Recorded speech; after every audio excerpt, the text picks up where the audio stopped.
Collaboration with Michael has enabled me to carry out a vision that could not have happened any other way. I think it was his vision that really helped drive this foundation to where we are today. We're a small foundation, but we've had a big impact. The growth of the organization has been remarkable. We'll eat dinner, we'll get drunk, we'll spend a lot of money, we'll get more drunk. We are making real progress.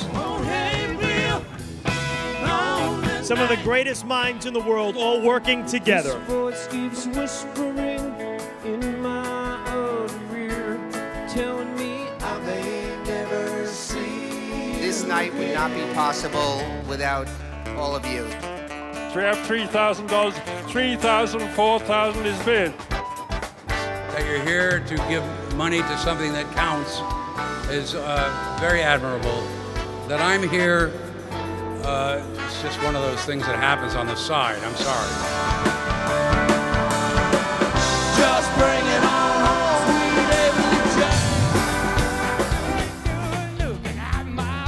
I am so happy to see each and every one of you tonight.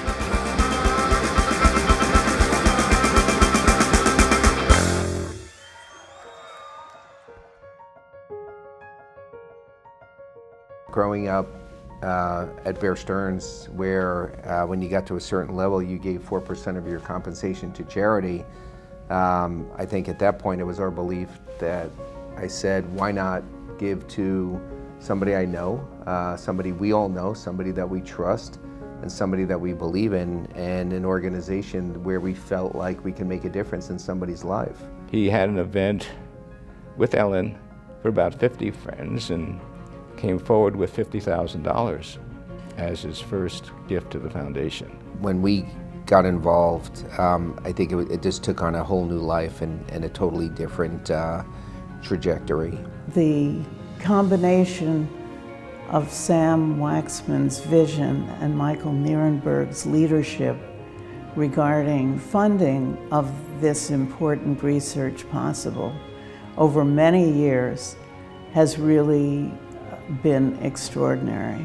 We've come a long way from a lab and a small setup in China, which was just beginning, to a cure of leukemia, a whole new concept and treatment. And his vision to cure cancer early on, as he spoke about developing a cure for leukemia, treating cancer cells differently, and quite frankly, just figuring out a way to elongate somebody's life. So his vision has always been there. I just think that Michael has made a huge difference in making me do things in a better and larger way than I could have done on my own. The countless phone calls and the countless amount of emails from people that, friends, family, colleagues, people we don't know, honestly, who have needed assistance in some way, is the reason we do this.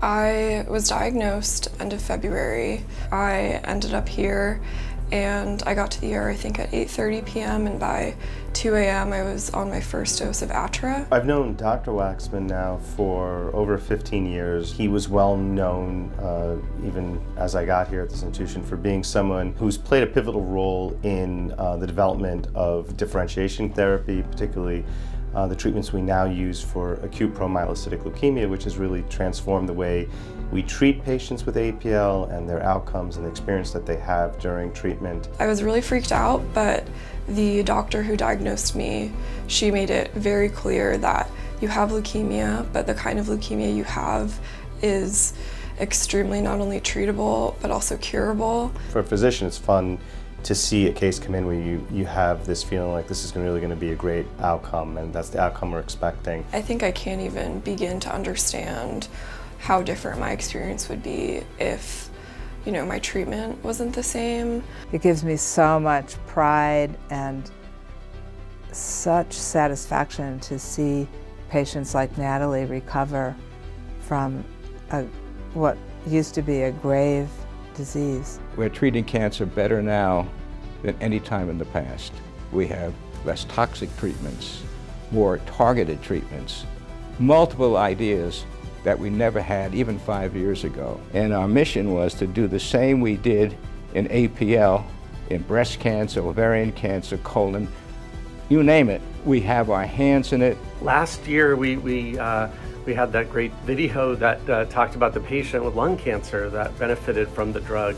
And we know that there's a good chance the drug would also work in colon cancer patients that have the same mutation, or in pancreatic cancer patients that have the same mutation. What's really on the horizon, and I think 2023 will be a very big year for this, is drugs that target the other KRAS mutants that our first drugs don't target. And those are just entering the clinic now. A lot more will come in the clinic 2023, and that will be where pancreatic cancer has a real, big chance of moving the needle. The special aspect of SAM's foundation is that it's a highly collaborative network. We build collaborations on the idea that if you can get 2 or 3 outstanding scientists and bring them together, the resources now become all the more impactful. That collaboration model has persisted for over 40 years. So we've gone from our laboratory to now where we have over 30 different laboratories working in collaboration in various projects. Look at the foundation today as an institution. We are focused on all forms of cancer. The incidence of cancer is increasing all over the world. One of the main reasons is that we're living longer. We should be able to live without that hanging over our head. Aging is sort of the next frontier. We know aging is a big contributor to many diseases, cancer, etc. I fund the Waxman Foundation because of their vision, their efficiency, how much they're able to accomplish.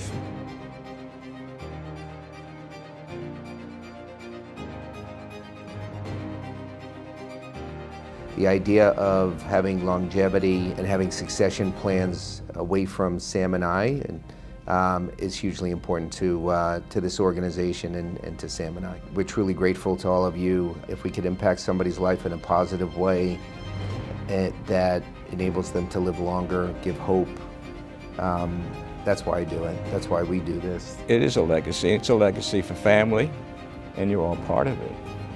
So the legacy is the foundation for the future.